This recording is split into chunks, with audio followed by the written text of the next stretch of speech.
আসসালামু আলাইকুম রহমতুল্লাহ। সবাইকে নতুন আরও একটি ভিডিওতে স্বাগতম। আজকে আমরা নদীর কুল কাবাব হাউস অ্যান্ড পার্টি সেন্টারে আসলাম। এই জায়গাটিতে আসার জন্য আপনাকে দাগনভূঞা থেকে বক্তার মুন্সির যে রাস্তাটা গিয়েছে ওই রাস্তাটা ধরে আসতে হবে। বিশেষ করে ফাজিলঘাট নামক একটি জায়গা আছে, সবাই মোটামুটি কম বেশি চিনে, মোটামুটি অনেক আগ থেকেই পরিচিতি একটা জায়গা, সবার মুখে মুখে এটার নাম।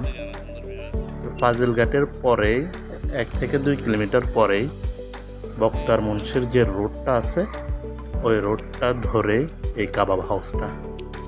এই কাবাব হাউসটা ব্যক্তিগতভাবে আমি দেখলাম, খুবই সুন্দর। ওনাদের ডেকোরেটরটা খুব সুন্দর হয়েছে। আপনার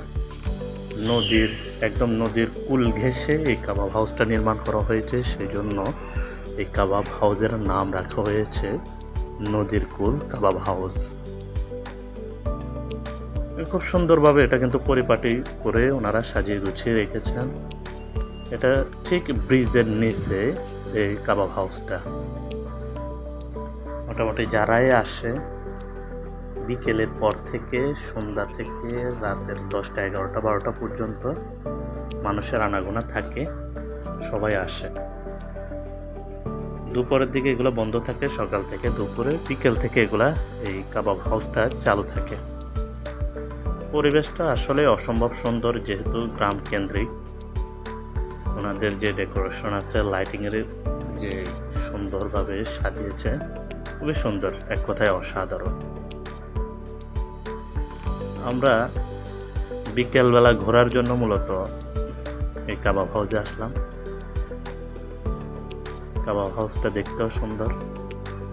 এটা রাস্তা থেকে একদম নিচে, অর্থাৎ নদীর কুল ঘেঁষায় হাউসটা। আর এখানে যে ছোট ছোট ঘরগুলা রয়েছে এগুলা চালের।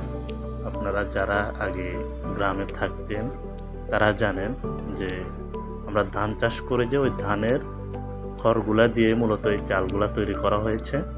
যারা গ্রামে থাকেন কম বেশি সবাই চেনে। ওনারা সুন্দরভাবে এই কাবাব হাউসটা ওনারা তৈরি করেছে, সিম্পলিভাবে সাজগোজ করা হয়েছে এটাতে। ওনাদের আরও বাহিরে কিছু জায়গা আছে, ওইটাতে আরও এই হাউসটা আরও বড় করবে। সে পর্যন্ত আমরাও দেখব, আপনারাও দেখবেন।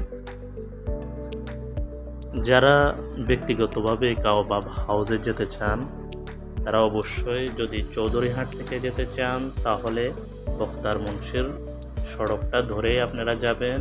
আর আপনারা যদি দাগনভূঞা থেকে আসতে চান, ফেনী অথবা দাগনভূঞা থেকে আসলে দাগনভূঞা ইসাক শপিং কমপ্লেক্সের সাথে যে সিএনজি স্টেশন আছে ওই সিএনজি স্টেশন ধরেই আপনারা এই বক্তার মুন্সি রোডে অর্থাৎ ফাজিলঘাট নামক স্থানে আপনারা এসে পৌঁছাতে পারবেন। আর ওইখান থেকে ফাজিলঘাট থেকে 1 থেকে 1.5 কিলোমিটার। মোটামুটি খাবারের মেনু যা আছে নাগালের ভিতরে।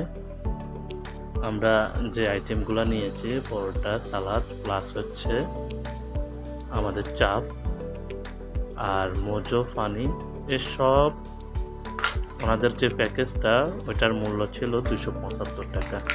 এটা রিজনেবলের ভিতরে একজনের জন্য পারফেক্ট। একজনের বাট 2 জনে খেতে পারবেন অনায়াসে। আর সাথে ছিল আমাদের মোজো।